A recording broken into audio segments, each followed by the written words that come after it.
Hello future doctors, क्या हाल चाल। Welcome to another video of electrochemistry part to.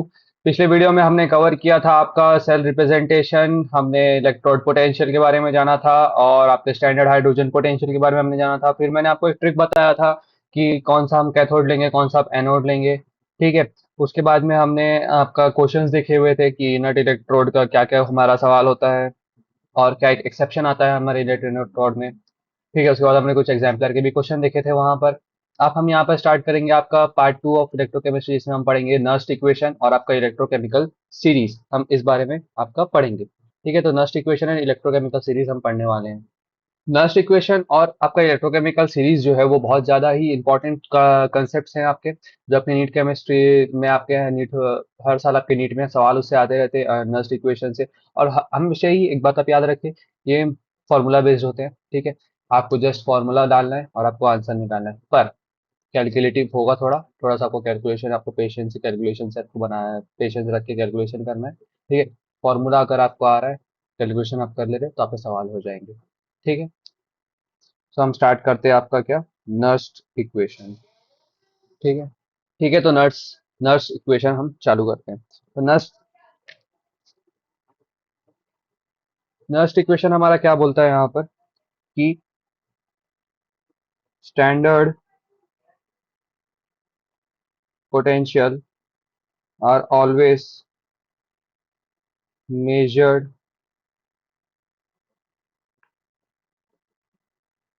In standard conditions. है ना, स्टैंडर्ड कंडीशन से मेरे मेजर किया जाता है मेरा स्टैंडर्ड पोटेंशियल हमेशा। तो वो स्टैंडर्ड कंडीशंस क्या होंगे, जब मेरा प्रेशर जो है वो रहा मेरा 1 atm हो। ओके। जब मेरा कंसंट्रेशन जो है वो मेरा 1 मोल DM-3 हो। ठीक है। और जब मेरा टेम्परेचर जो है वो मेरा 298 केल्विन है। ये बात हमें पता है। ठीक है। तो नस्ट इक्वेशन मेरा क्या है,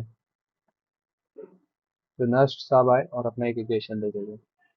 ठीक है। तो इसके हिसाब से इसमें क्या बोला गया है। ठीक है। सो जो नर्स साहब आए हमारे, वो आपका एक रिलेशन प्रोवाइड किए थ्रू द फॉर्मूला। रिलेशन किसी किसके बीच में, आपका ईएमएफ ऑफ द सेल। ठीक है। स्टैंडर्ड इलेक्ट्रोड पोटेंशियल, तीसरा आपका कंसंट्रेशन, चौथा आपका टेम्परेचर। ठीक है।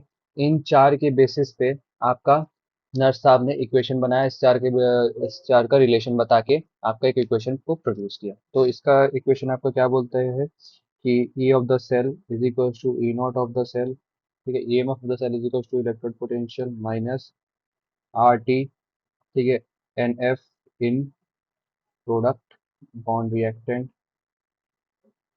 ठीक है। तो what is E of the cell, it is the EMF of cell. ठीक है। What is E naught, E naught is your standard electrode potential. ठीक है। तीसरा आपका क्या आता है यहाँ पर, अब आपका आएगा क्या, R. R is your gas constant. आपको पता होगा वहां पर आप स्टेट्स ऑफ मैटर में पढ़ेंगे और आप थर्मोडायनेमिक्स में पढ़े होंगे, bodies R is a gas constant, इसकी वैल्यू 0.08 होती है, कभी आपकी 8.314 होती है। ठीक है। तीसरा आपका आता है, चौथा आपका आता है क्या, T stands for temperature, N stands for number of electrons in the reaction. कितने नंबर ऑफ इलेक्ट्रॉन्स हैं वो मेरे रिएक्शन में दिख रहे हैं, नेट, वो नेट रहेगा। ठीक है। Net electrons. उसके बाद एफ होता है मेरा फराडेस कांस्टेंट। ठीक है। जिसकी वैल्यू होती है मेरे 96500 कूलम मोल माइनस 1। ठीक है। उसके बाद में अगला आता है क्या, पी हो गया, एफ हो गया, उसके बाद आता है ये। ठीक है। इतना ही आपके हैं। और यहाँ भी आपका प्रोडक्ट हो गया। ठीक है। ये आपका ये आप प्रोडक्ट अपॉन रिएक्टेंट इन लॉग प्रोडक्ट अपॉन रिएक्टेंट, ये हो गया। ठीक है। तो हम इसे एक एग्जांपल के साथ में देखते हैं आपको और क्लैरिटी के लिए। एम एन प्लस है एक्वस में, प्लस एन ई माइनस हुआ, तो इससे एम एक सॉलिड बना। ठीक है। तो standard elect EMF of half cell, या हाफ सेल के बारे में आपको बता रहा है, is equal to the E M N plus M N. Sorry M plus M minus R T N F in product आपका क्या निकला यहाँ पर एम जो कि सॉलिड है अपॉन आपका जो रिएक्टेंट आपका क्या है एम एन टू प्लस जो कि आपका एक्वस में है। ठीक है। अब आपको एक बात ध्यान रखनी है फॉर प्योर सॉलिड। ठीक है, जैसे कि डेल्टा एम तो इसकी वैल्यू हो जाती है 1। बहुत इंपॉर्टेंट पॉइंट आपको याद रखना है इसे। ये प्योर सॉलिड के लिए इसकी वैल्यू हो जाती है 1। ठीक है, दूसरी बात, तो इससे हिसाब से आपका फिर क्या बनाइए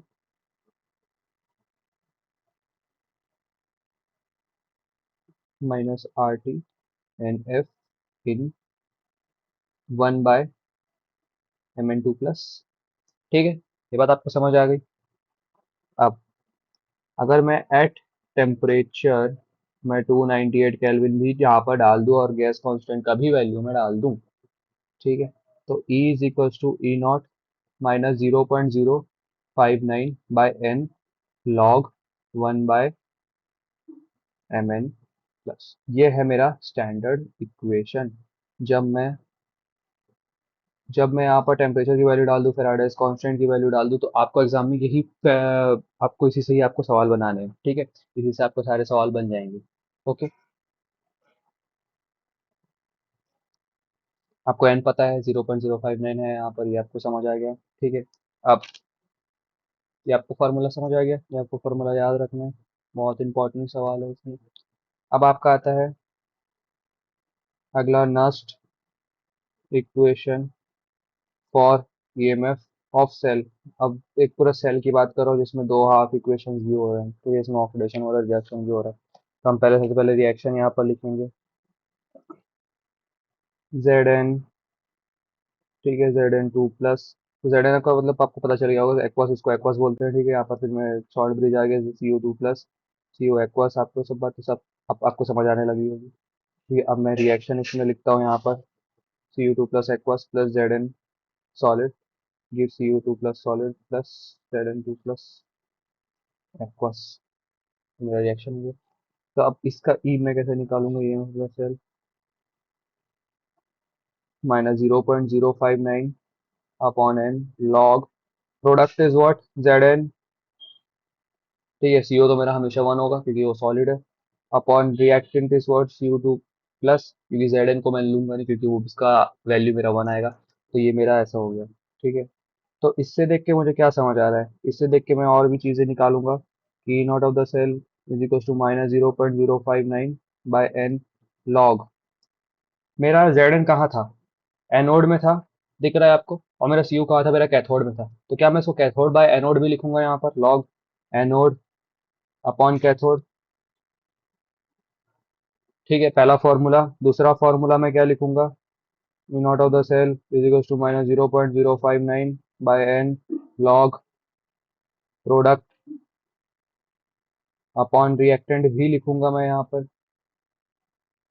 ठीक है, तो आपको ये दोनों फॉर्मूले समझ आ गए बहुत बखूबी। तो आप बहुत आसानी से अब यहाँ पर एक सवाल आप आएंगे तो आप बना लेंगे। ठीक है, ये दो चीजें आपको बहुत बखूबी समझ आ गई। ठीक है, नेक्स्ट। अब कुछ एक बातें छोटी मोटी, छोटी सी पर मोटी मोटी बातें। ठीक है, so E of the cell जो है वो आपका directly depend on concentration of CO2 plus या cathode and inversely on concentration of Zn2 plus, यानी कि इसको मैं बोलूंगा एनोड। ठीक है, ये बात आपको समझ आ गई होगी, है ना। सो इसका मतलब क्या होता है, मैं सबसे पहले आपको देख लीजिए आप, तो ये ई ऑफ द सेल है यहाँ पर। ठीक है, अगर मैं अगर मेरा ये वाला बढ़ेगा, ये अगर मेरा ये वाला बढ़ेगा तो मेरा ये भी बढ़ेगा क्योंकि यहाँ पर ये माइनस है। और अगर मेरा ये वाला घटेगा तो ये भी मेरा घटेगा क्योंकि यहाँ पर मेरा माइनस है। अगर यहाँ पर मैं 50 यहाँ पर दे रखा हूँ और इसको मैं 100 कर दूँ, ठीक है, तो मेरा आंसर इसका माइनस में ही आएगा। तो मेरा ई तो कम हो गया यहाँ पर, इसको बढ़ा रहा हूँ, ये तो मेरा कम ही हो गया। पर इसको अगर मैं यहाँ पर 100 कर रहा हूँ और यहाँ पर इसको, तो ये मेरा बढ़ेगा ही, ठीक है। तो it is directly proportional to the anode, आपका डायरेक्टली प्रोपोर्शनल है किसी एनोड के, कैथोड के सॉरी, और इनवर्सली प्रोपोर्शनल आपके एनोड के, ठीक है, ई ऑफ द सेल। दूसरी बात आपको याद रखनी है कि E of the cell decreases as temperature decreases and number of electron increases। ये भी एक आपका सुपर पॉइंट आप मेरा रख लीजिए, एक शॉर्ट ट्रिक रख लीजिए, ठीक है। तो आप इस इक्वेशन से आप देखिए, हाँ, इस इक्वेशन में आप देख रहे होंगे कि ये मेरा बढ़ेगा, अगर ये मेरा बढ़ता है तो ये मेरा घट जाएगा, ठीक है। ये मेरा टेम्परेचर अगर बढ़ेगा तो ये मेरा घटेगा ना, क्योंकि माइनस में ज़्यादा क्वांटिटी आ रहा है। और ये अगर मेरा बढ़ेगा तो ये भी मेरा बढ़ेगा, क्योंकि ये डिनोमिनेटर में है आपका, तो ये नीचे का अगर डिनोमिनेटर बढ़ेगा तो आपका यहाँ से ई ऑफ द सेल भी बढ़ेगा। तो यही बात इसमें यहाँ पर दर्शाई हुई है, तो ये शॉर्ट ट्रिक है तो आपको ध्यान रखनी है, ठीक है। अब अब आपका एक तो नस्ट इक्वेशन फॉर, आपका आता है क्या, जनरल रिएक्शन के लिए आपका एक नस्ट इक्वेशन मैं यहाँ पर बताना चाहता हूँ। ये किसी भी एक जनरल रिएक्शन के लिए आपका जो नस्ट इक्वेशन आपका क्या होगा। तो ए प्लस बी सी सी बड़ा सी प्लस छोटा डी बड़ा डी, ठीक है। यहाँ पर एन नंबर ऑफ इलेक्ट्रॉन्स। तो E not of the cell मेरा क्या होगा, E of the cell is equal to E naught cell minus R T N F in Q, ठीक है। तो अब यहाँ पर मैं एट 298 केल्विन पे लगाऊंगा मैं, ठीक है। पहले मैं 298 केल्विन नहीं लगा के पहले आपको इसके पहले की वैल्यू बता, इसके पहले की पहले फॉर्मूला बता देता हूँ मैं। यहाँ पर minus R T N F, ठीक है, लॉग, अब मैं सबका कंसंट्रेशन लिखूंगा, ठीक है। C D product upon reactant वाला जो सीन, सेम सीन लगेगा यहाँ पर, this is your product, this is your reactant, this is your product and this is your reactant, ठीक है। अब एट 298 केल्विन में लूंगा तो इसका फॉर्मूला चेंज हो जाएगा यहाँ पर, minus 0.059 by N log c के ऊपर सी का स्टाइकोमेट्री, डी के ऊपर डी का स्टाइकोमेट्री, ए के ऊपर ए का और बी के ऊपर बी का स्टाइकोमेट्री। तो आपको ये भी बातें समझ आ गई अच्छे से। हम्म, तो आपको ये भी बात समझ आ गई बहुत अच्छे से, ठीक। अब अगली बात, ठीक है, ये बात आपको, ये रिएक्शंस आपको समझ आ गए, ठीक है, ये फॉर्मूलेज आपको समझ आ गए, इससे आपके मैक्सिमम क्वेश्चन बनाए बन जाएंगे, और मैं आपको मैक्सिमम क्वेश्चन मैं आपको बनवा भी दे रहा हूँ, ठीक है। इसके आगे में कुछ कुछ और कॉन्सेप्ट है उसको बता के इसके बाद हम क्वेश्चन बनाते हैं इस फॉर्मूला के रिलेटेड में। सो आपका एक आता है क्या, equilibrium constant from Nernst equation. मैं नस्ट इक्वेशन से मैं इक्विलिब्रियम कांस्टेंट कैसे निकालूंगा ये बात मैं जानता हूँ, ठीक है। ये बात मैं, अब हम जानते हैं, ठीक है। सो इक्विलिब्रियम कांस्टेंट मैं कैसे निकालता हूँ नस्ट इक्वेशन से, तो इसके लिए आप ये देखिए कि हमें एक बात पता है, एट इक्विलिब्रियम, जब इक्विलिब्रियम आ जाता है तो जो मेरा ई ऑफ द सेल है वो मेरा जीरो हो जाता है इक्विलिब्रियम के केस में, ठीक है। तो नो करंट इन सर्किट, आपको ये भी बात पता है, ठीक है। आपको ये बात पता है कि जो डैनियल सेल है शो जीरो पोटेंशियल, इन वोल्ट मीटर में भी वो जीरो पोटेंशियल शो करेगा, ये भी आपको बात पता है, ठीक है। तो E of the cell is equal to, ये जो जीरो है तो E not of the cell minus 0.303 R T N F log product by reactant. तो ई ऑफ द सेल मेरा इस साइड गया, E not of the cell, तो 0.303 R T N F log K C, product by reactant को मैं के सी बोलूंगा, ठीक है। तो E of the cell is equal to 0.059 by N log K C. ये मेरा एक फार्मूला नंबर वन, ये मेरा दूसरा formula number one, number two. तो आपको ये दोनों फॉर्मूले समझ आ गए होंगे, relationship between E not of the cell and K C. तो आपको बहुत बार सवाल है पूछ लेता है find the value of equilibrium constant. So here कुछ बता देता, K C is equals to equilibrium constant. ठीक है, आपको सवाल इसमें मैं करवा दूंगा तो आपको और आइडिया लग जाएगा। तो आपने ये भी बात समझ ली। ठीक है, अब अगली चीज जो आपको जाननी है, relation between delta G and E. Delta E, या आपका मैं बोलूंगा ई ऑफ द सेल, इन दोनों के बीच में रिलेशन क्या आता है। ठीक है, तो डेल्टा जी को क्या बोलता हूँ मैं, गिव्स फ्री एनर्जी, है ना, गिव्स फ्री एनर्जी। इस बारे में आप थर्मोडायनेमिक्स में बहुत अच्छे से इन डिटेल में पढ़ेंगे कि फ्री एनर्जी क्या होती है। तो मैं आपको बस एक रिलेशन बता दे रहा हूँ, डेल्टा जी। ठीक है, तो सबसे पहले एक बात, इसमें कुछ बातें ध्यान रखनी है आपको कि when cell reaction takes place, ठीक है,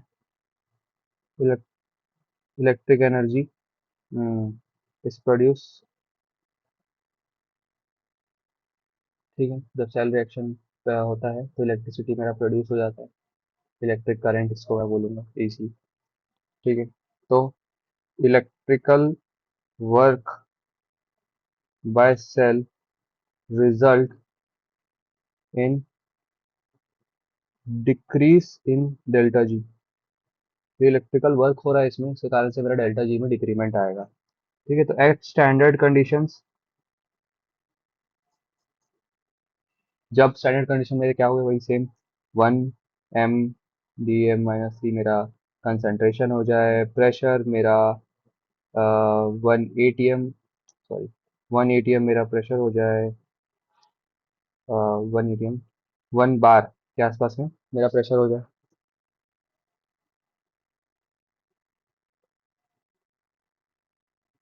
और तीसरा मेरा टेम्परेचर जो है वो 298 केल्विन हो जाए, ये मेरा स्टैंडर्ड थिंग्स है। ओके, सो तो इस केस में मेरा जो डेल्टा जी आएगा ऑफ द रिएक्शन वही मेरा स्टैंडर्ड आएगा, -n(f)(e) ऑफ द सेल भी मेरा स्टैंडर्ड आएगा।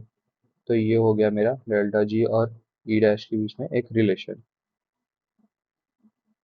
जहाँ पर n is equals to number of electron involved in reaction, f is your Faraday constant, जिसकी वैल्यू आपकी होती है 96500 कूलम। इसकी वैल्यू आती है आपकी 96500, इसकी यूनिट आती है 96500 मोल-1। ठीक, ये आपकी इसकी यूनिट होगी। इसके बाद में ई नॉट ऑफ द सेल, तो आप जानते हैं सेल पोटेंशियल होता है, तो ठीक है, तो यहाँ पर आता है relation between delta E of the cell, delta G, ठीक है, और आपका इक्विलिब्रियम कांस्टेंट के सी, इन दोनों इन तीन के बीच में क्या रिलेशन आता है। तो डेल्टा जी के बारे में मैं जानता हूँ 0.303 आर टी लॉग के सी होता है एक फॉर्मूला, जो आपके थर्मोडाइनमिक्स में आप पढ़ेंगे। ई की, और दूसरा एक आता है मेरा कि E not of the cell मेरा होता है -0.303, सॉरी +303 NF लॉग के सी। ठीक है, तो इससे मेरा निकल के आ गया, तो ये दोनों से मेरा निकल के आ गया, ये तीनों का, इन तीनों का रिलेशन आ गया। ठीक है, delta G is equals to -NF of the cell. ये तीन फॉर्मूलेज हो गए जो कि आपको कहाँ कहीं कहीं आपको यूज आ सकते हैं, या आपके रिलेशंस हो गए। ठीक है, आप एक बहुत इंपॉर्टेंट पॉइंट की, ई ऑफ द सेल जो है वो मेरा एक इंटेंसिव प्रॉपर्टी है,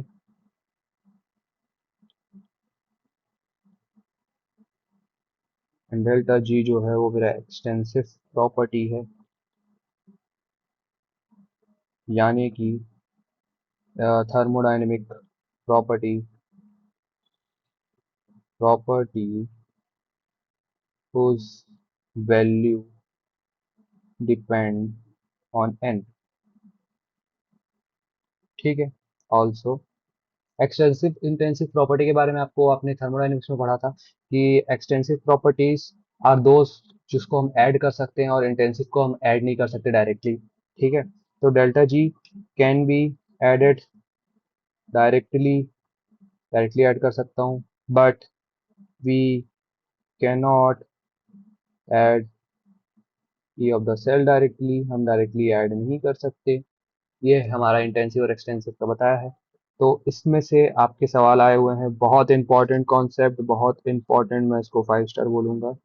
इसमें से आपके पीवाईक्यूज आए हुए हैं, आपके सवाल आए हुए हैं, आपको इस बारे में बहुत अच्छे से ध्यान में रखना चाहिए इस बारे में। ठीक है, ये बात हुई। अब इसके बाद में कुछ छोटी छोटी मोटी मोटी बातें, छोटी छोटी।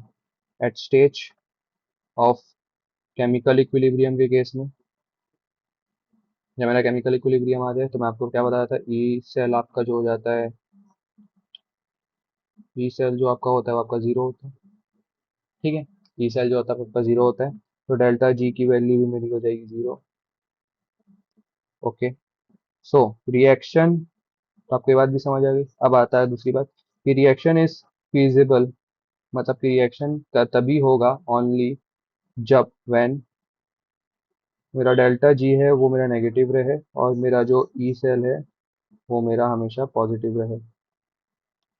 कोई भी मेरा स्पॉन्टेनियस रिएक्शन अगर होना चाहता है तो उसके लिए मेरा delta G should be negative और मेरा ई शुड बी पॉजिटिव। ठीक है, पर ये मेरा electrochemical series, electro chemical cell के केस में होता है। ठीक है, जिसमें स्पॉन्टेनियस रिएक्शन होता है। पर इलेक्ट्रोलाइटिक सेल जो होता है वो मेरा इसमें नॉन स्पॉन्टेनियस रिएक्शन होता है, तो इसमें मेरा चीज उल्टा हो जाएगा। तो उस टाइम में मेरा जो डेल्टा जी हो जाएगा वो मेरा पॉजिटिव हो जाएगा और जो मेरा ई ऑफ द सेल हो जाएगा वो मेरा नेगेटिव हो जाएगा। ठीक है, तो आपको ये कॉन्सेप्ट भी आपका कनेक्ट कर गए आप वहाँ पर। ठीक है, तो ऐसे ही हम और कॉन्सेप्ट कनेक्ट करते जाएंगे। उसके बाद में अब आते हैं दो छोटे छोटे टॉपिक्स जो आपके पीवाईक्यूज में आए हुए हैं। ठीक है, जो आपके एनसीईआरटी में नहीं दिए हैं पर वो आपके पीवाईक्यूज में आए हो तो आपको पढ़ाना मुझे जरूरी है। पीवाईक्यूज हॉट टॉपिक्स, ठीक है, पीवाईक्यू के जो जो हॉट है। ठीक है, तो आपका सबसे पहला आता है, आपका एक आता है कंसंट्रेशन सेल आता है।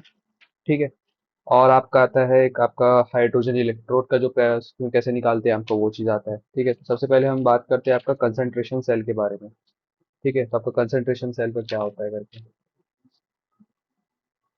तो कंसंट्रेशन सेल नंबर वन, और कंसंट्रेशन सेल के बारे में हम बात करते हैं कि कंसंट्रेशन सेल क्या होता है। ठीक है, सो कंसंट्रेशन सेल के बारे में अब हम जानते हैं। ठीक है, जो है हमारे पीवाईक्यू का हॉट क्वेश्चन है। ठीक है, बहुत बार पीवाईक्यू में 1 से 2 बार आया हुआ है और ऐसे आपकी एनसीईआरटी में नहीं पर दिया नहीं हुआ। तो कंसंट्रेशन सेल क्या होता है कि when two electrodes of same metal dipped separately into two solution of same electrolyte, same he electrolyte के दो सॉल्यूशन, बट यहाँ पर डिफरेंस रहेगा से कंसंट्रेशन में, but different concentration and solution connected through salt bridge।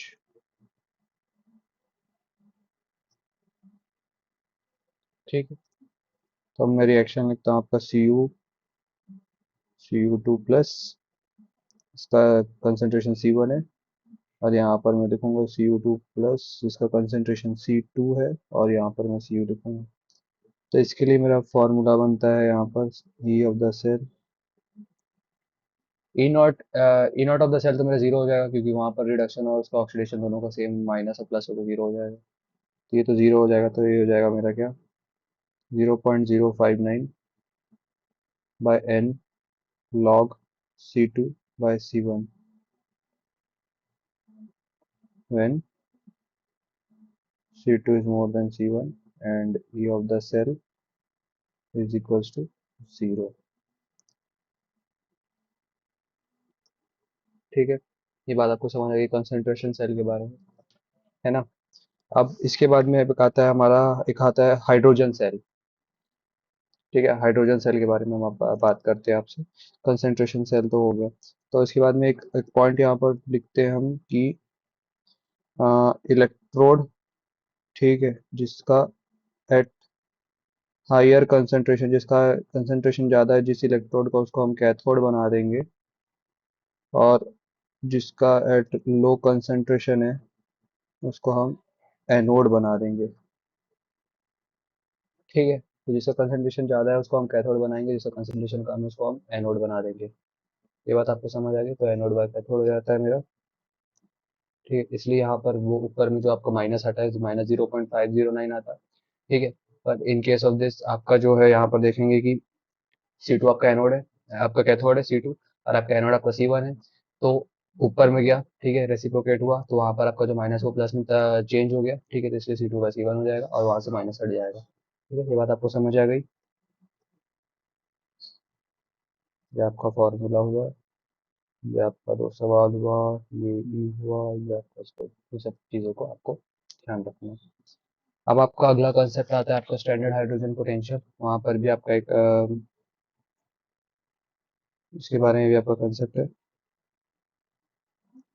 Standard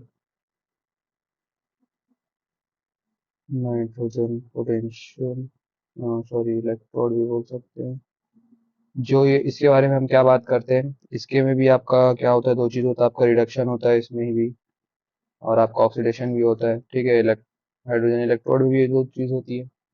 तो reduction के case में मेरा 2H+ जो है वो मेरा 2 इलेक्ट्रॉन लेके H2 बन जाता है इसका। अब आप चीज याद रखिएगा कि ये जो हमारा वो तो गैस हो जाएगा, तो इसका मैं प्रेशर लिखूंगा pH2, और ये मेरा कंसंट्रेशन हो जाएगा। वैसे ही इसके केस में भी हो जाएगा मेरा कि H2 जो है वो मेरा 2H+ प्लस 2 इलेक्ट्रॉन देगा।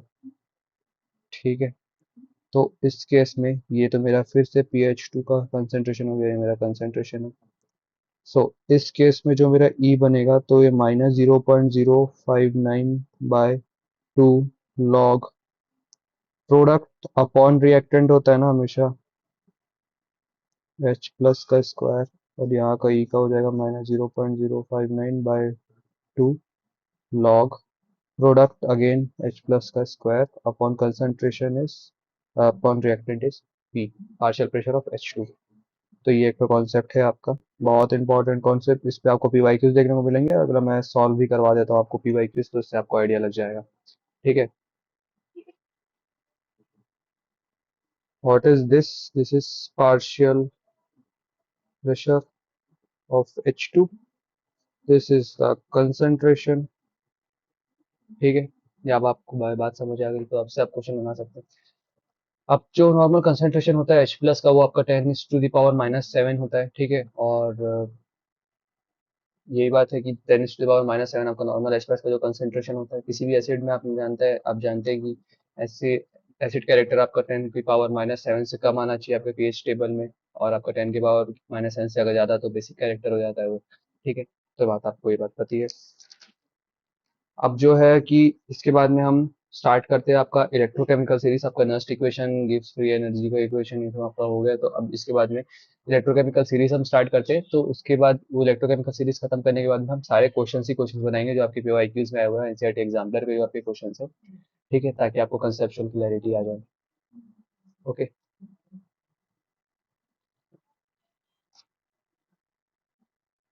अगला मेरा टॉपिक का नाम है electrochemical series.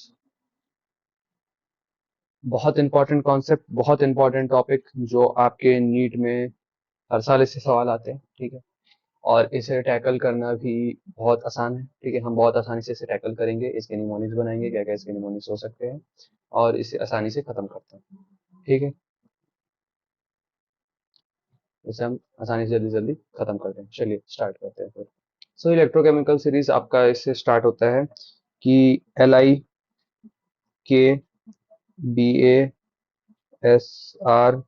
Calcium, sodium, magnesium, aluminium, manganese, zinc, iron, chromium, cadmium, copper, cobalt, निकल, टिन, लेड।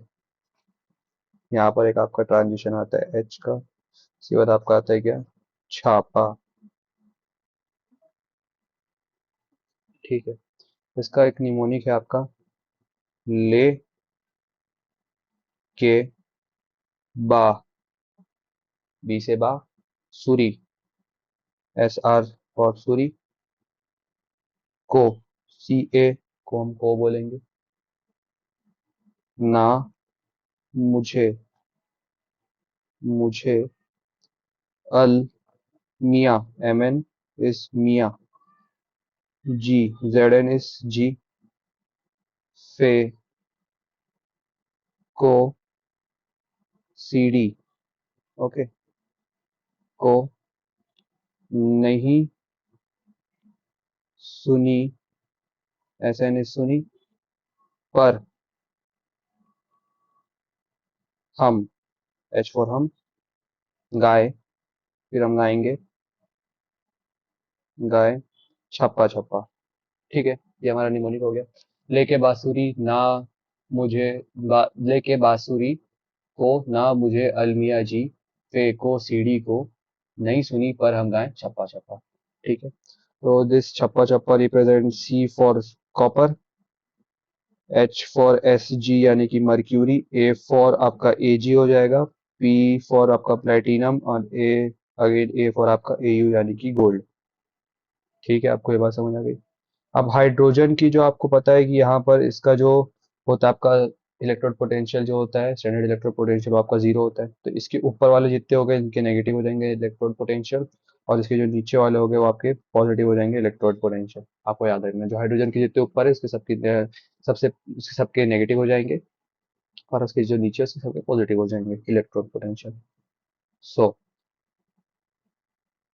नेगेटिव हो जाएंगे, और ये प्लस पॉजिटिव यहाँ पर, तो ऊपर ऊपर में नेगेटिव नेगेटिव नेगेटिव, -1 -2 -3 -4 -5 ऐसे करके लिथियम का सबसे ज्यादा हो जाएगा -10 के आसपास, ऐसे मतलब एग्जांपल बता रहा हूँ। और हाइड्रोजन आपका बीच में इसका जीरो है, उसके नीचे में आपका हो जाएगा 1 2 3 4 5 6 7 8, नीचे नीचे तक जाता जाएगा। ठीक है, तो यहाँ पर आपका आता है, ऊपर वाले को हम बोलेंगे stronger, reducing agent, then H plus है ऊपर वाले, और नीचे वाले आपके वीकर, रिड्यूसिंग एजेंट है, देन H प्लस। आपके H प्लस से ज़्यादा अच्छे रिड्यूसिंग एजेंट है आपके H के ऊपर वाले, और आपके H के नीचे वाले आपके वीकर रिड्यूसिंग एजेंट है। ठीक है, ये बात आपको समझ आ गई। अब कुछ छोटी छोटी और मोटी मोटी बातें। ठीक है, तो यहाँ पर जो हमने यहाँ पर लास्ट में लिखा था H के नीचे वालों की हम थोड़ा बात करते हैं। बिलो एच, बिलो एच, अब वो H के ऊपर वालों को तो आपने पूरा एक निमोनिक बना दिया, बिलो एच वालों के नीचे के लिए आपने छापा बना लिया, पर इसका डिटेल में हम देखा जाए तो Cu, I2, Ag, Sg, Br2, platinum, O, Cl, Au और F2, ये मेरा टोटल इलेक्ट्रोकेमिकल सीरीज होता है। तो छापा में तो आ गया मेरा CH। ठीक है, छापा, एक मिनट, Ag मेरा ऊपर आएगा,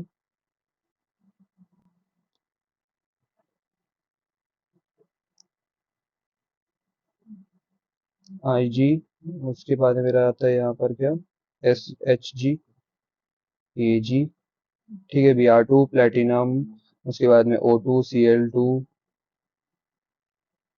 और Au और F2। ठीक है, तो मेरा छापा के क्या क्या आ जाएंगे मेरे, सबसे पहले छा, CH, A, P, A, ये मेरे छापा वाले हो गए, छापा छापा। ठीक है, अब उसके बीच में बस हमें ये याद रखना है कि Cu के बाद I2 है, Br2 है, O2 है, Cl2 और F2 है। ठीक है, तो मोस्ट, सबसे मैंने आपको क्या बताया था कि नीचे के साइड में पॉजिटिव साइड बढ़ता है। ठीक है, तो most highest standard reduction potential मेरा किसका हो जाएगा, F2 हो जाएगा, क्योंकि वो सबसे ज्यादा पॉजिटिव है।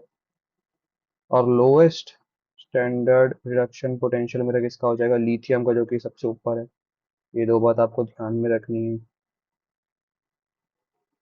ठीक है, अब इसका फंक्शन क्या क्या है, what are the functions of आपका रिडक्शन पोटेंशियल इलेक्ट्रोकेमिकल सीरीज का, आपका क्या क्या फंक्शन है। ठीक है। मोर नेगेटिव एसआरपी, जितना ज़्यादा नेगेटिव एसआरपी वो उतना स्ट्रॉन्गर रिड्यूसिंग एजेंट होगा। जितना ज़्यादा वो उसका एसआरपी नेगेटिव होगा उतना स्ट्रॉन्गर रिड्यूसिंग एजेंट होगा। मोर पॉजिटिव एसआरपी वो उतना ही स्ट्रॉन्गर ऑक्सीडाइजिंग एजेंट होगा। तो इससे मैं क्या बोलूँगा कि lithium most is the most strongest reducing agent. ठीक है। और F2 is the most strongest oxidising agent. ठीक है। इलेक्ट्रोकेमिकल सीरीज को देखते हुए हम ये बात हमने बता दी। अब what are the applications of electrochemical series, what are the application, हम इसका क्या क्या एप्लीकेशन हम निकाल सकते हैं, अब हम ये जानते हैं। ठीक है, इलेक्ट्रोकेमिकल सीरीज के क्या क्या एप्लीकेशन हम निकाल सकते हैं। Applications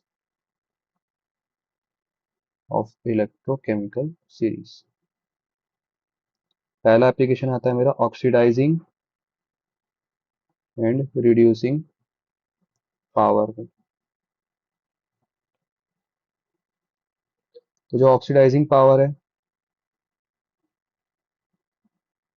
directly proportional to SRP, inversely proportional to SOP, standard oxidation oxidation potential. ठीक है, एसआरपी के जितना ज़्यादा मेरा एसआरपी उतना ज़्यादा उसका ऑक्सीडाइजिंग पावर उतना स्ट्रॉन्ग वो आपका ऑक्सीडाइजिंग एजेंट हो जाएगा। जितना ज़्यादा ऑक्सीडाइजिंग एजेंट, ऑक्सीडाइजिंग पावर से सबसे अच्छा आपका ऑक्सीडाइजिंग एजेंट है। ठीक है। तो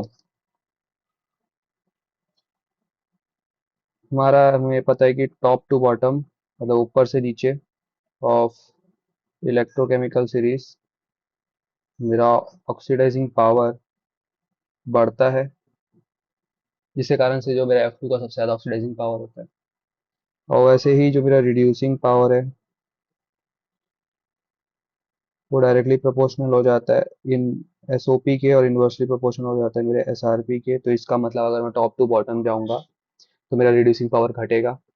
ठीक है, तो सबसे ज़्यादा मेरा रिड्यूसिंग पावर किसका होगा, लिथियम का होगा, जो कि मैंने आपको पहले यहाँ पर बता दिया था। ठीक है, रिड्यूसिंग एजेंट मतलब मोर रिड्यूसिंग पावर, ऑक्सीडाइजिंग एजेंट मतलब मोर ऑक्सीडाइजिंग पावर। ठीक है, ये बात आपको बहुत अच्छे से समझ आ गई। अब दूसरा पॉइंट आता है मेरा reactivity of metals and non metal.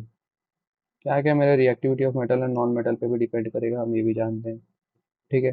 तो टॉप से बॉटम, टॉप टू बॉटम, ऊपर से नीचे मेरा रिएक्टिविटी ऑफ मेटल मेरा जो है वो डिक्रीज करेगा। ठीक है। और top to bottom reactivity of non metal increase करेगा। तो इससे एक बात मुझे समझ आई, क्या कि टॉप टू बॉटम में रिएक्टिविटी ऑफ मेटल डिक्रीज करेगा तो Li is most reactive metal. ठीक है, तो आप आसानी से बता देंगे कि Li is most reactive metal. और नॉन मेटल के हिसाब से आपका जो नीचे में आपका नॉन मेटल की एक्टिविटी बढ़ती है, तो F2 is most reactive non metal. ये बात आपको समझ आ गई कि Li सबसे मोस्ट रिएक्टिव मेटल और आपका F2 आपका मोस्ट रिएक्टिव नॉन मेटल है। ठीक, मान के चलिए आपको कोई सवाल आता है, आपका Ba, ठीक है, Na, Mg, Li और Cd, बोलेगा कंपेयर रिएक्टिविटी। ठीक है, कंपेयर रिएक्टिविटी। सबसे पहले हम इसको ऑर्डर में लिखेंगे, लेके लेके Li, ले के बांसुरी, बांसुरी। ठीक है, ना ना मुझे अलमिया जी फेंको सीडी को। इसी ऑर्डर पे मेरा LI BA NA MG CD। ठीक है, LI BA NA MG CD इसी फॉर्म में मेरा। तो टॉप से बॉटम मेरा रिएक्टिविटी मेटल का घटता है। ठीक है, तो मोस्ट रिएक्टिव मेरा क्या हो जाएगा, सबसे पहले तो Li, then after B A, then after N A, then after M G और देन आफ्टर सी डी। ये मेरा रिएक्टिविटी ऑर्डर हो गया मेरा। ठीक है, तो आपको पता चल गया, ये बारे में भी आपको पता चल चुका है। तीसरा हमारा एप्लीकेशन आता है कि ये आपका metal above hydrogen hydrogen displace H2 gas from dilute acid solution. ये बात आपको याद रखनी है कि जो मेरा मेटल अबव एच के ऊपर है वो मेरा H2 गैस को आ, आपका डिस्प्ले प्रोड्यूस करेगा। ठीक है, H2 गैस को फ्रॉम द, जब मेरा रिएक्शन होगा डाइल्यूट एसिड सॉल्यूशन के साथ में। ठीक है, जैसे कि इसका एग्जांपल मैं ले लूँ मैं, Zn प्लस H2SO4, तो ZnSO4 प्लस H2 गैस मेरा बाहर, CuH2SO4, तो CuSO4 प्लस H2 बाहर। ये पॉसिबल नहीं है, समझे आप? Zn मेरा H के ऊपर है, ठीक है, और Cu मेरा H के नीचे है, तो ये रिएक्शन में पॉसिबल नहीं है ना। ये बात आपको समझ आई? ये रिएक्शन मेरा पॉसिबल ही नहीं है क्योंकि मेरे Cu के नीचे तो H2 प्रोड्यूस ही नहीं करेगा, तो आपको ये बात ध्यान रखना है। चौथा आपका आता है, इसका एप्लीकेशन आता है मेटल डिस्प्लेसमेंट रिएक्शन में।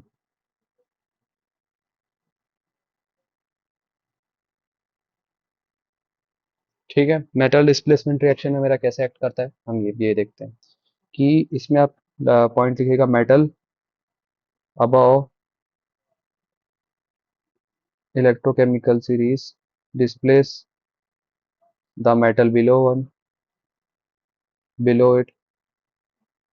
मतलब कि मुझे एक बात समझ आई कि अगर, चलिए आप एग्जांपल लेते हैं, यहाँ पर आप एक एग्जांपल ले सकते हैं कि Na और जिंक के बीच में कोई रिएक्शन हो रहा है। ठीक है, कोई भी हम एक रिएक्शन ले लेते हैं, ठीक है, Na और जिंक के बीच में मान के चलिए एक रिएक्शन हो रहा है।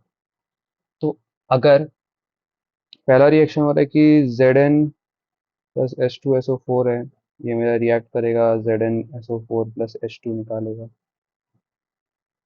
ठीक है, उसके बाद में यही सेम चीज अब अगर मैं यहाँ पर करवाना चाहूँ Na प्लस ZnSO4, तो क्या ये Zn को डिस्प्लेस कर पाएगा? बताइए, क्या ये Zn को डिस्प्लेस कर पाएगा? Zn Na मेरा कहाँ पर है? Na आता है मेरे यहाँ पर आपका Zn के ऊपर में, तो जो ऊपर वाला है वो नीचे वाले को डिस्प्लेस कर सकता है।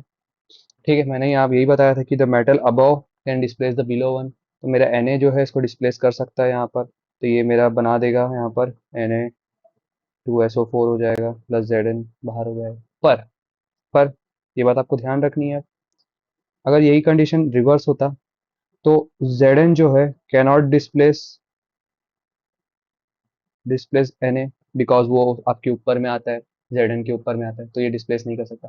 तो जब मेटल अबव जिसका सबसे ज्यादा नेगेटिव है वो आपको डिस्प्लेस कर देगा सबसे उससे कम नेगेटिव वाले को। ठीक है, जो जितना ज्यादा negative, it can displace the lesser negative one metal को। ठीक है, ये बात आपको समझ आ गई?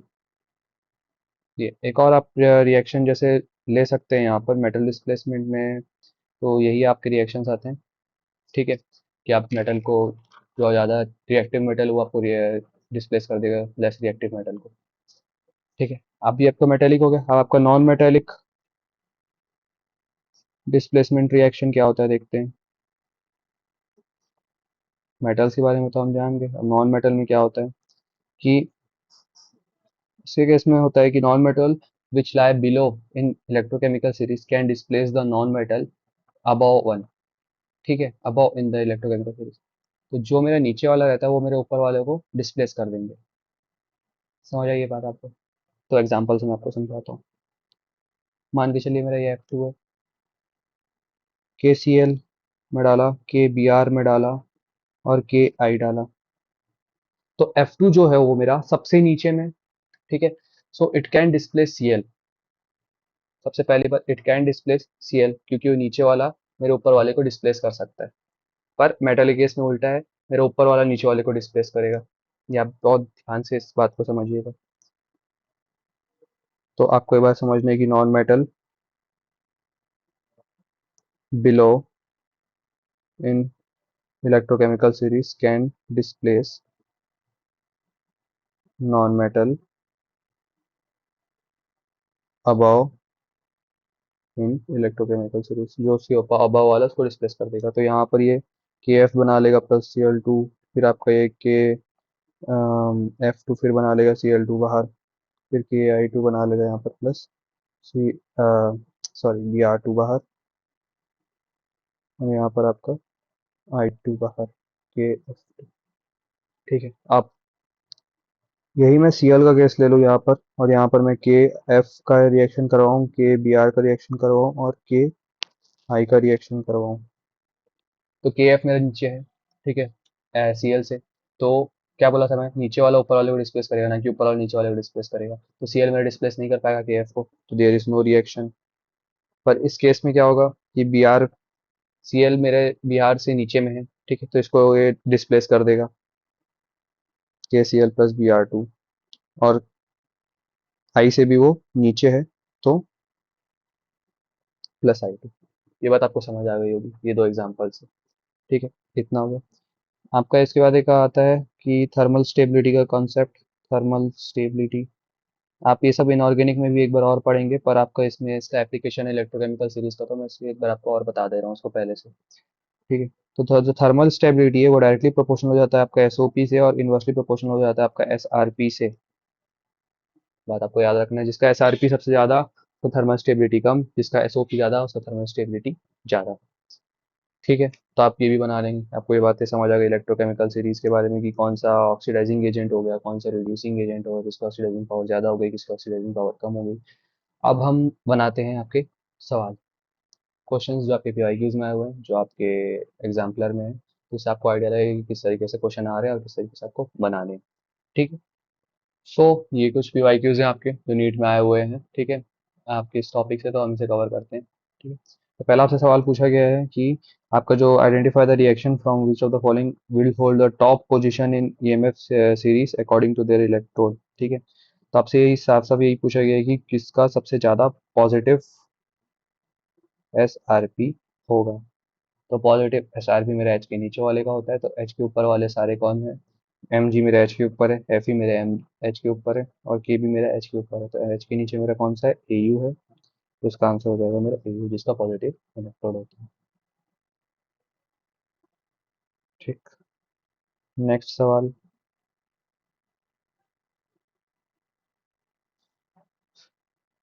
तो यहाँ पर मेरा सवाल दिया हुआ है कि which of the follow the standard electrode potential of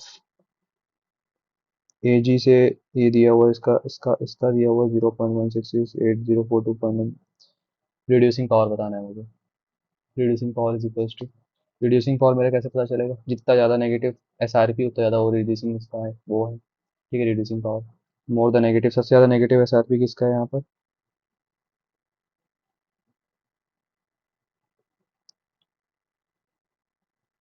0.774, 0.2। So reducing power is the inversely proportional to the आपका एस आर पी होता है, यहाँ पर मैंने नोट्स में लिखवाया है।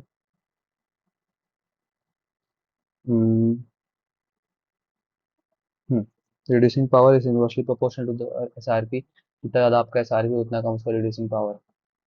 ठीक है, तो सबसे ज़्यादा एस आर पी किसका, तो सबसे कम रिड्यूसिंग पावर किसका, ए एल का।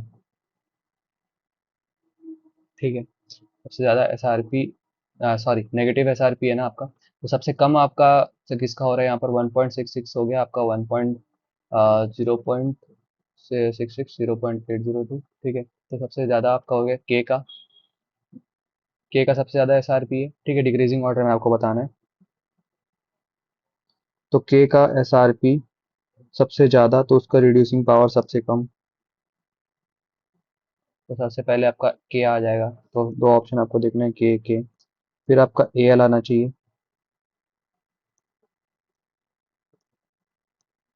जिसका -0.66 है।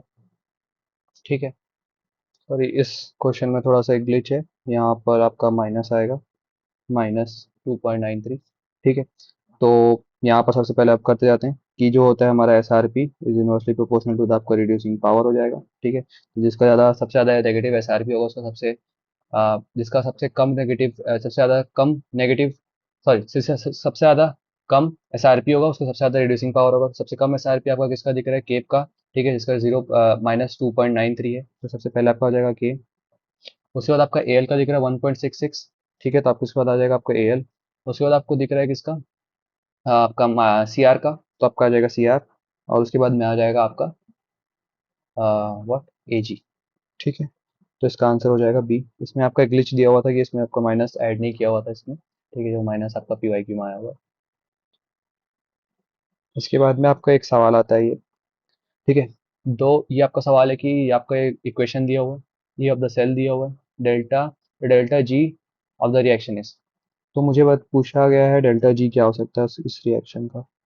तो डेल्टा जी मुझे पता है -NF ऑफ द सेल होता है।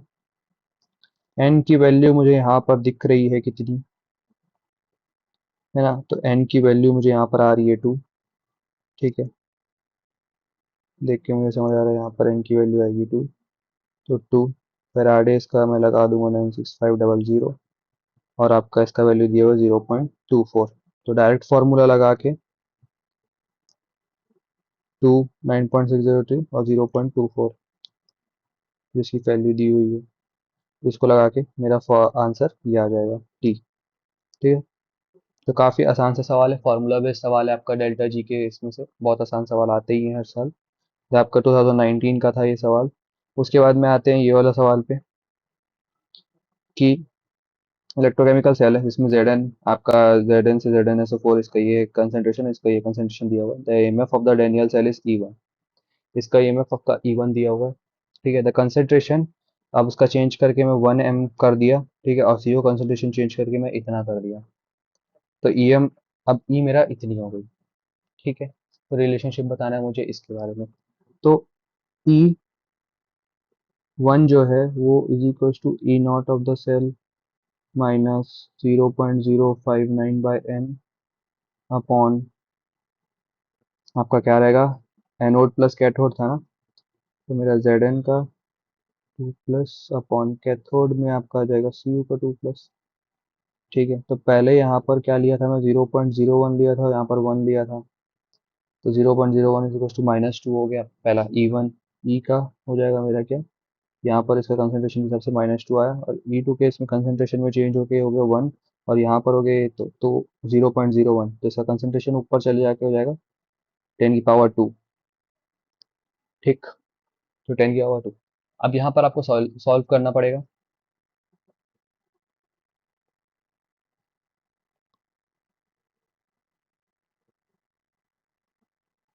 तो आपका फॉर केस वन में आपका क्या है कि E not of the cell minus 0.059 by 2 log 10 की पावर -2 आया।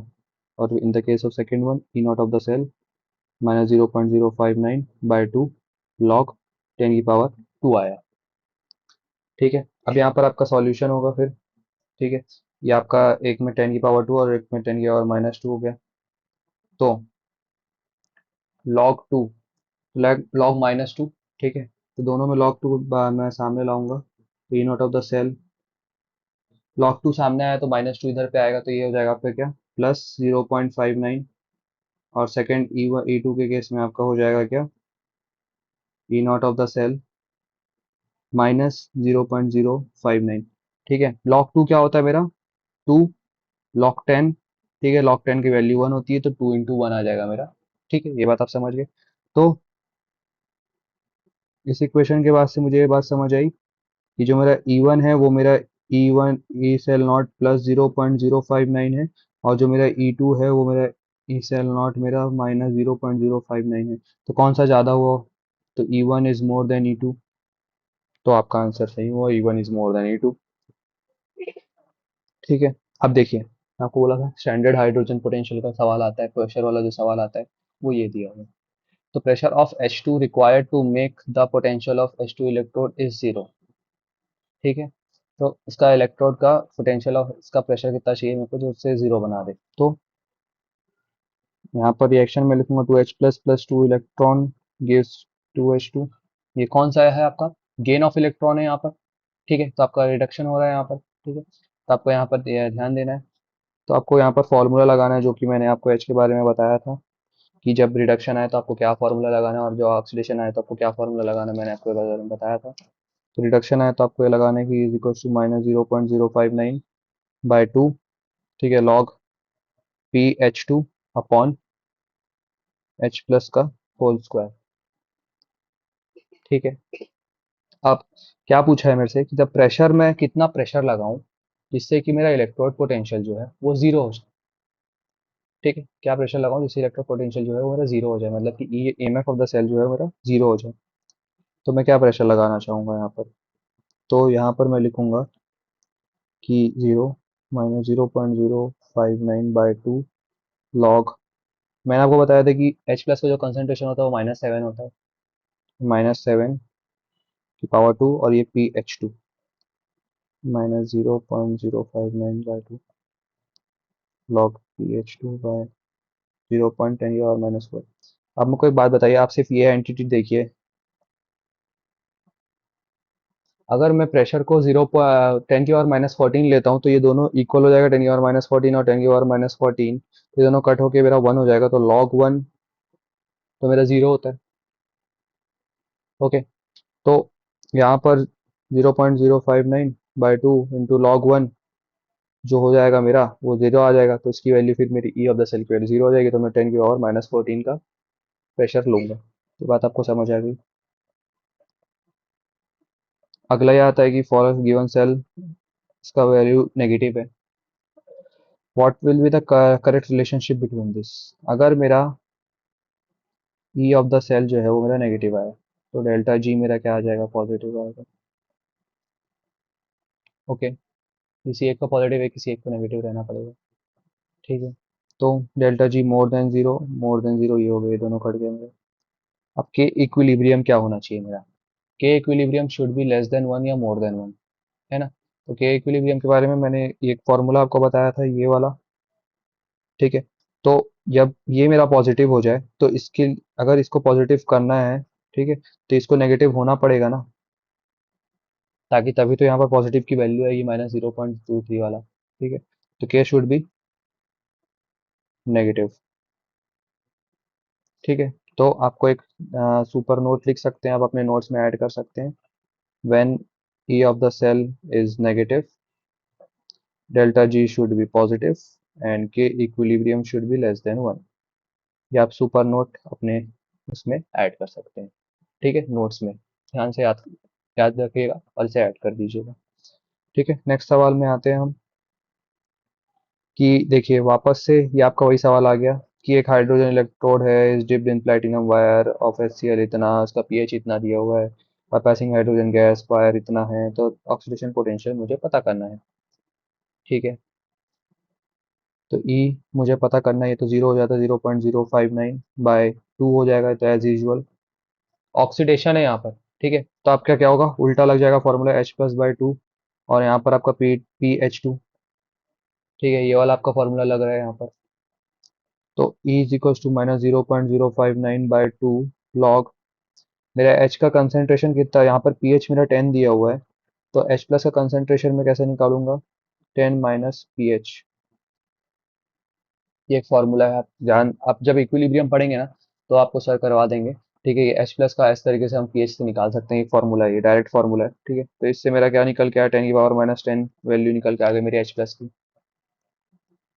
तो -0.059/2 लॉग 10 की पावर -10 इंटू 2 मेरा -20 अपॉन मेरा PH2, पी मेरा कितना दिया हुआ 1, तो 0.059/2 लॉग 10 की पावर -20, 2 इंटू 10 की पावर -10, तो इसमें सॉल्यूशन होगा आपका, सॉल्व होगा और आगे, ठीक है। तो ये सॉल्व हो के आपका ऐसे होगा, ये आपका पहले यहाँ सॉल्व होगा, ठीक है, जो मैंने आपको बताया था 0.059/2 लॉग 10 की पावर -20/1 होता है, बताया था मैंने आपको। इसके बाद में फिर ये नीचे चला गया, इसका 2 का बाहर आ गया यहाँ पर, तो ये आपका +0.59/2 इंटू 2 इंटू लॉग आपका 1/-10 हो जाएगा। ठीक है, और उसके बाद आपका सॉल्व करके log 10 आपका 1 होता है, आपका आंसर निकल के आ जाएगा। ठीक है, तो बस कैलकुलेशन ही है इस चैप्टर में आपके, जो कि आप बना लेंगे कैलकुलेटिव क्वेश्चन। आपको बस लॉग वगैरह ध्यान रखने हैं। तो आप जो लॉग है आप में आप लॉग वगैरह को ना थोड़ा प्रैक्टिस करेंगे तो आपका हो जाएगा। आप फिजिक्स में भी लॉग के बारे में, बेसिक मैथ्स में आप लॉग के बारे में पढ़ेंगे तो आप उस टाइम पे भी लॉग को आप मास्टर कर सकते हैं। ठीक है, एंटी लॉग भी इस चैप्टर में यूज होता है, जो आपकी जैसे कि कोई अगर आप कोई सवाल टफ बनाना चाहे एग्जामिनर, तो आपका एंटी लॉग वो यूज करेगा। ठीक है, और लॉग भी यूज करेगा वो, तो आपको लॉग एंटी लॉग को समझ आ जाना चाहिए। ठीक है, अगला हम सवाल देखते हैं कि तीन इलेक्ट्रोड पोटेंशियल है एक्स वाई जेड एम आई, ये तो रिड्यूसिंग पावर वापस से मेरा रिड्यूसिंग पावर पूछा हुआ। रिड्यूसिंग पावर जो होता है मेरे inversely proportional to S R P होता है। ओके, सो इसका सबसे कम एस आर पी दिख रहा है मुझे -0.30 वाले का, तो जेड सबसे आगे होगा उसका रिड्यूसिंग पावर। उसके बाद में आता है मेरा एक्स, फिर आएगा मेरा वाई। समझ आ गया आपको इस बात में?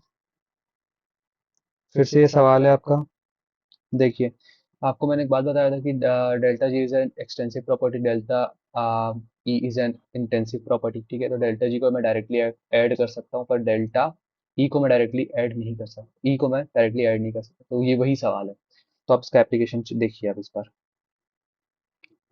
ये Cu2+ दिया हुआ है, ठीक है, यहाँ से इलेक्ट्रॉन आ रहा है, Cu2+, ये हो गया, ये हो गया, ये हो गया। इसका इलेक्ट्रोड पोटेंशियल इसका दिया हुआ है, इसका इलेक्ट्रोड पोटेंशियल इतना दिया हुआ है। ठीक है, what should be the electrode potential of Cu2+, से इतना। तो आपको रिक्वायर्ड रिएक्शन क्या दिया हुआ है, आपको इसका निकालना है। आपके पास गिवन में क्या दिया हुआ है, Cu2+ प्लस 2 इलेक्ट्रॉन से मेरा Cu+ बनता है, और Cu2+ से मेरा एक इलेक्ट्रॉन से मेरा Cu+Cu बनता है।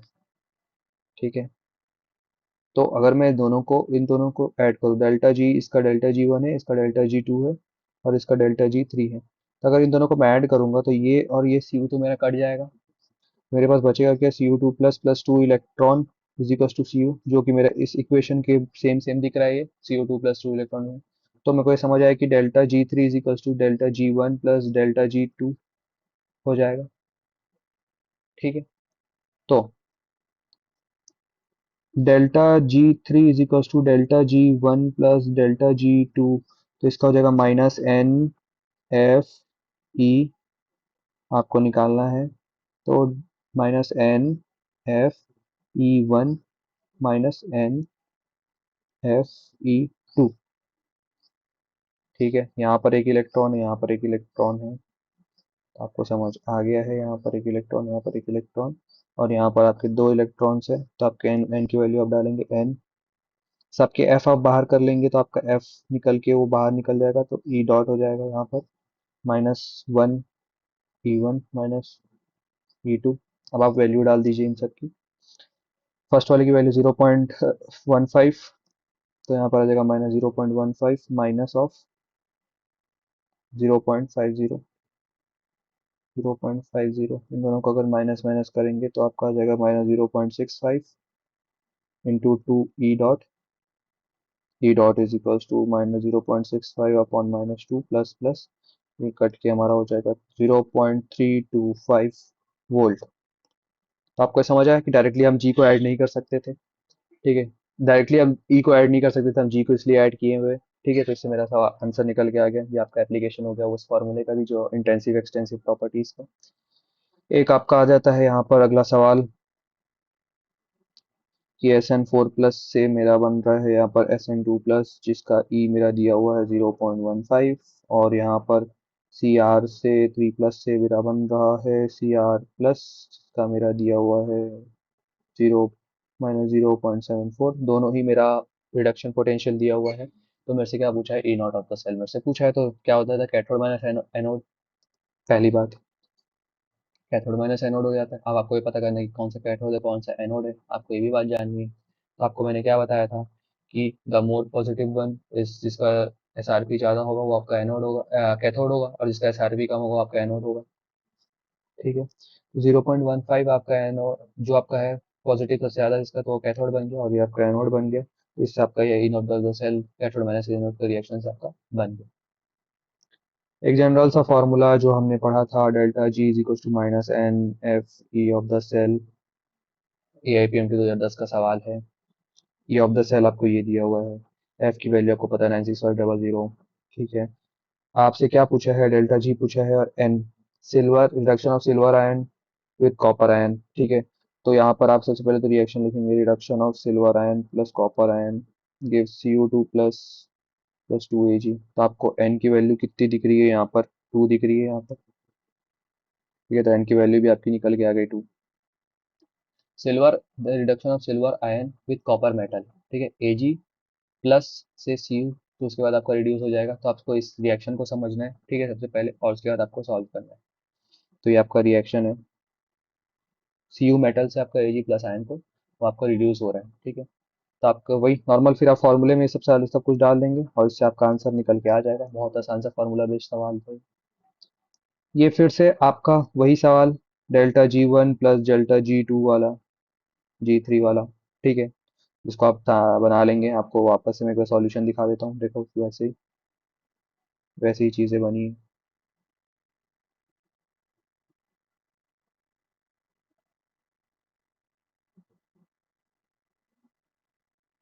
ठीक है।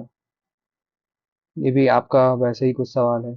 द गिव्स free energy of a pentane, ये आपका शायद उसका है, मोल फ्रैक्शन का सवाल। Oxidizing power on the basis of oxidizing power. Oxidizing power क्या होता है आपका? Oxidizing power is directly proportional to SRP, inversely proportional to SOP। तो ये आपका क्या हो रहा है? लॉस ऑफ ऑक्सीजन हो रहा है, लॉस ऑफ इलेक्ट्रॉन हो रहा है इसमें। तो ये आपका क्या है? ऑक्सीडेशन वाले का दिया हुआ है। यहाँ पर ये क्या दिया हुआ है? यहाँ पर भी लॉस ऑफ इलेक्ट्रॉन हो रहा है। ठीक है। तो ये भी आपका क्या दिया हुआ है? ऑक्सीडेशन ही दिया हुआ है। तो कौन किसके प्रोपोर्शनल है? Strongest oxidising agent. तो ये आपके डायरेक्टली प्रोपोर्शनल, इनवर्सली प्रोपोर्शनल होता है, ये ज्यादा तो ये कम। तो -0.35 ज्यादा बड़ा है कि -0.77 ज्यादा बड़ा है? -3 सबसे पहले 35 ज्यादा बड़ा है। ये ज्यादा बड़ा है तो इसका ऑक्सीडाइजिंग पावर कम होगा। ठीक है, तो FeCN5 इसका जो है ऑक्सीडाइजिंग पावर कम होगा। ठीक है, तो आपसे क्या पूछा है यहाँ पर? Strongest oxidising agent. Strongest oxidising agent आपसे पूछा है, तो ये वाला तो होगा नहीं, वाला रिएक्शन पहला वाला जो दिया हुआ, सेकंड वाला रिएक्शन में हम जाएंगे। तो Fe2 प्लस Fe3 प्लस, तो कौन सा ऑक्सीडाइजिंग एजेंट बेस्ट है? तो Fe3 प्लस होगा आपका ऑक्सीडाइजिंग एजेंट बेस्ट, क्योंकि वही मैंने आपको बताया था, SOP is inversely proportional to the oxidizing power. तो इसका SOP सबसे कम, तो इसका ऑक्सीडाइजिंग पावर सबसे ज्यादा। तो अब आप इन दोनों के बीच में आप कंफ्यूज होंगे। So what is oxidation? Oxidation is loss of electron. ठीक है। तो कौन सबसे बेस्ट आपका इलेक्ट्रॉन को लॉस करवा रहा है यहाँ पर? स्ट्रॉन्ग ऑक्सीडाइजिंग एजेंट कौन सा है यहाँ पर? ठीक है, ऑक्सीडाइजिंग एजेंट वो होता है जो आपका ऑक्सीडाइज करे। ठीक है, बेस्ट ऑक्सीडाइजिंग एजेंट तो Fe3 प्लस जो आपका ऑक्सीडाइज ज्यादा अच्छे से कर रहा है एज कम्पेयर टू इसके। ठीक। स्ट्रॉन्ग ऑक्सीडाइजिंग एजेंट, एक और कॉन्सेप्ट, स्ट्रॉन्ग ऑक्सीडाइजिंग एजेंट वो होते हैं जो easily has the maximum tendency to get reduce, सामने वाले को ऑक्सीडाइज करके खुद रिड्यूस हो जाएंगे। ठीक है, ये भी कॉन्सेप्ट आप यहाँ ध्यान रखेगा कि आपको नोट्स में लिख सकते हैं, best oxidizing agent are those who have high tendency to oxidize other and get reduce easily। खुद वो रिड्यूस हो जाएंगे, सामने वाले को ऑक्सीडाइज कर देंगे। आपको ऑक्सीडाइजिंग एजेंट के बारे में आपको पता है, वाइस वर्सा हो जाएगा आपके रिड्यूसिंग एजेंट के केस में। ठीक है, तो आपको इतने सवाल समझ आ गए हैं। डेल्टा EF के सवाल कुछ हम NCERT एग्जाम्पलर के भी सवाल कर लेते हैं। PYQs आप यही सेम टू सेम वैसे वैसे ही सवाल बनेंगे, कुछ ऐसा डिफरेंस नहीं है। ठीक है, अब कुछ अब एग्जाम्पलर्स के भी सवाल हम कर लेते हैं जिससे आपको और क्लैरिटी आ जाए। ये देखें, एग्जाम्पलर का पहला सवाल है आपको, ग्राफ, बहुत इंपॉर्टेंट सवाल है, क्या पता आपके नीट 2025 में ऐसा कोई सवाल देखने को मिल जाए। ये आपको क्या दिया हुआ है? इन सब में आपको ग्राफ बताया गया है, इन इससे और इसके बीच में ग्राफ बताया गया है। तो इसको मैं क्या लूंगा? C लूंगा plus MX। What is my x? ये मेरा एक्स हो जाएगा।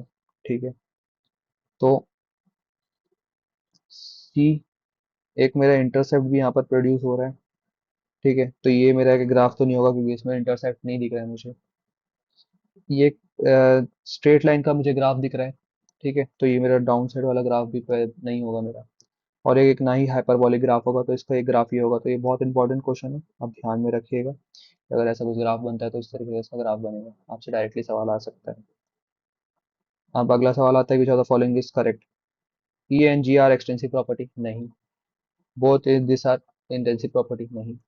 ई is an intensive and G is an extensive property? बिल्कुल सही। ठीक। अगला सवाल हम आते हैं, which of the following is strongest reducing agent? Reducing agent is inversely proportional to the SRP. ठीक है, तो ये भी रिड्यूस, सी भी रिड्यूस, ये भी रिड्यूस, ये भी रिड्यूस। तो सबसे बेस्ट रिड्यूसिंग एजेंट हमारा कौन सा है? जिसका एसआरपी ज़्यादा, उसका ये कम, जिसका एसआरपी कम, रिड्यूसिंग एजेंट सबसे बेस्ट। तो सबसे कम एसआरपी किसका दिख रहा है मुझे यहाँ पर? CR3+, मुझे सबसे बेस्ट दिख रहा है। सबसे ज़्यादा, सबसे कम इसी का एसआरपी दिख रहा है मुझे यहाँ पर। तो CR3+ जो होगा वो मेरा बेस्ट रिड्यूसिंग एजेंट हो जाएगा। ठीक है, एक बात इसमें याद रखनी, CR3+ नहीं हो तो ये मेटल की बात करेगा। ठीक है, तो कभी भी मेटल आपका स्टेट में नहीं दिखेगा। CR3+ में आपका क्रोमियम ही आपका स्ट्रॉन्गेस्ट रिड्यूसिंग एजेंट रहेगा। ठीक है, इस केस में तो आपको याद रखना है ये वाला, इट्स क्रोमियम। ओके, जिसका ज़्यादा higher the SRP, lower is the reducing agent. तो ठीक है, तो सबसे ऊपर जो ऊपर में रहेगा वो आपका बेस्ट रिड्यूसिंग एजेंट रहेगा, जो नीचे रहेगा वो लीस्ट रिड्यूसिंग एजेंट रहेगा। ठीक है, ninth question, which of the following is strongest oxidising agent? आपके पास स्ट्रॉन्गेस्ट ऑक्सीडाइजिंग एजेंट कौन सा है? इसका उल्टा, ऑक्सीडाइजिंग एजेंट हम कैसे बताएंगे? Is directly proportional to the SRP. जिसका एसआरपी सबसे ज़्यादा हो सबसे बेस्ट आपका ऑक्सीडाइजिंग एजेंट हो जाएगा। तो एसआरपी मेरा सबसे ज़्यादा किसका दिख रहा है यहाँ पर? एम एन का। तो एम एन, तो Mn2+ होगा कि MnO4 हो जाएगा मेरा ऑक्सीडाइजिंग एजेंट? तो MnO4 हो जाएगा मेरा ऑक्सीडाइजिंग एजेंट बेस्ट, है ना, क्योंकि ये एजेंट ऑक्सीडाइज कर रहा है ना यहाँ पर मेरे, यहाँ पर Mn2+ में खुद रिड्यूस हो रहा है, ये खुद जाके आपका रिड्यूस हो रहा है और सामने वाले को ऑक्सीडाइज कर रहा है। ठीक है, तो आपका MnO2 ठीक है, ऑक्सीडाइजिंग एजेंट। तो ये थोड़ा सा आपको बारीकी में ध्यान देना है यहाँ पर। फिर आपसे ऑर्डर पूछा हुआ है यहाँ पर, तो सबसे बेस्ट आपका CR हो जाएगा, आपको पता है। फिर आपका CR3+ हो जाएगा, आपको पता ही है। फिर Cl- और आपका एट लास्ट में MnO4-।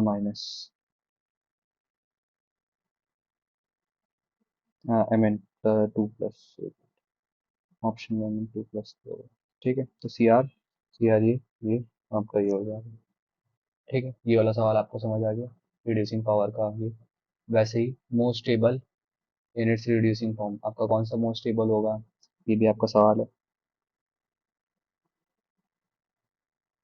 सो जो आपका Mn है, ठीक है, तो वो आपका सबसे ज़्यादा मोस्ट स्टेबल होगा। क्यों स्टेबल होगा?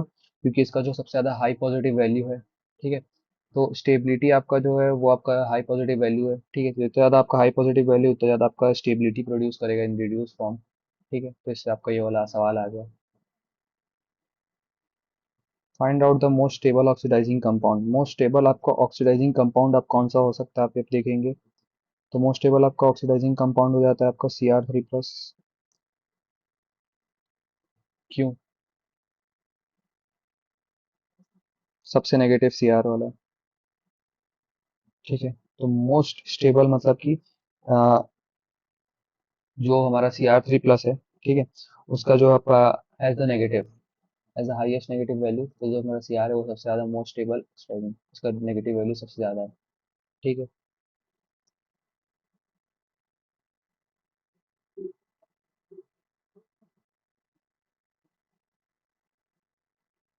तो बाकी आप सवाल बना लेंगे। ठीक है, इसमें और जो जो आ सकते हैं। ठीक है, एक ये सवाल है आपका असर्शन रीजन। ठीक है, एक दो असर्शन रीजन आपको मैं करवा देता हूँ। CU is less reactive than hydrogen, क्योंकि सीयू का ये जो है मेरा नेगेटिव है। ठीक है, तो ये क्या मेरा असर्शन रीजन करेक्ट है फॉल्स है, तो मुझे ये चीज़ बतानी है। ठीक है, तो आप देखिए, सीयू जो आता है मेरा, ठीक है, तो सीयू जो है वो मेरे हमेशा ही मेरे हाइड्रोजन के नीचे मिलेगा मुझे।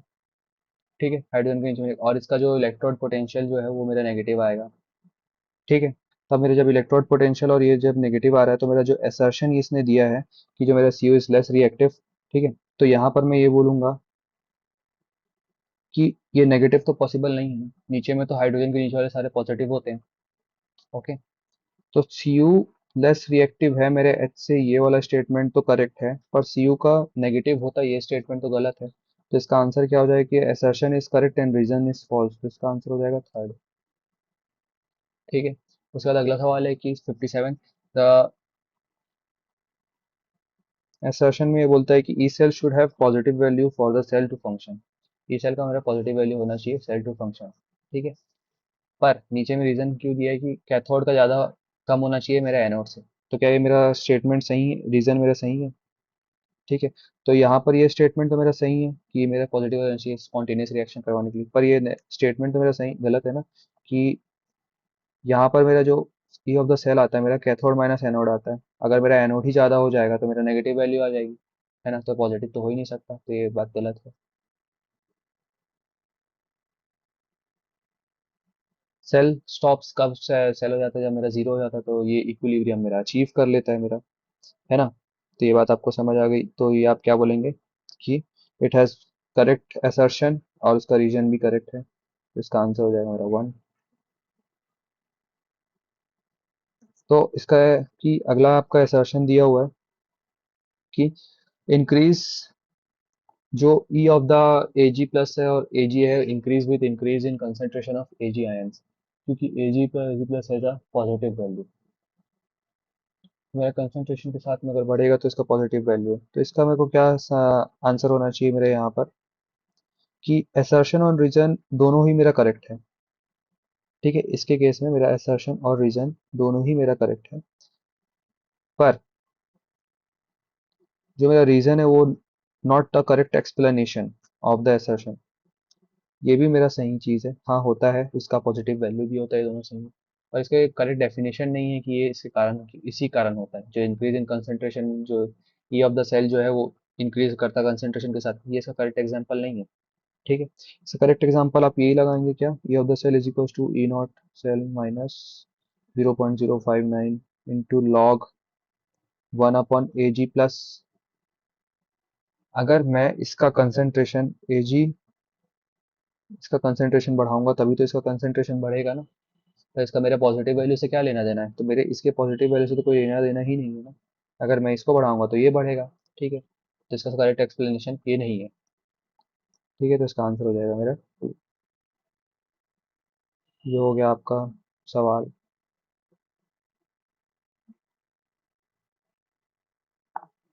सो इतने ही सवाल थे आपके। ठीक है, आप हमने PYQs कवर कर लिया, हमने एनसीईआरटी एग्जाम्पलर कवर कर लिया, electrochemical series delta G not, हमने सारे तरीके के सवाल देख लिए इन सब में।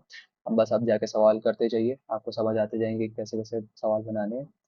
आपके हर एक सवाल सॉल्व होंगे, थ्योरेटिकल सवाल, न्यूमेरिकल सवाल, हर तरीके के सवाल होंगे। ठीक है, तो आप इसे जितना ज़्यादा हो सके इस वीडियो को शेयर करिए, लाइक करिए, चैनल को सब्सक्राइब करिए। ठीक है, और मिलते हैं अगले वीडियो में जहाँ पर हम कंडक्टेंस पढ़ेंगे। ठीक है, tata bye bye, have a good day.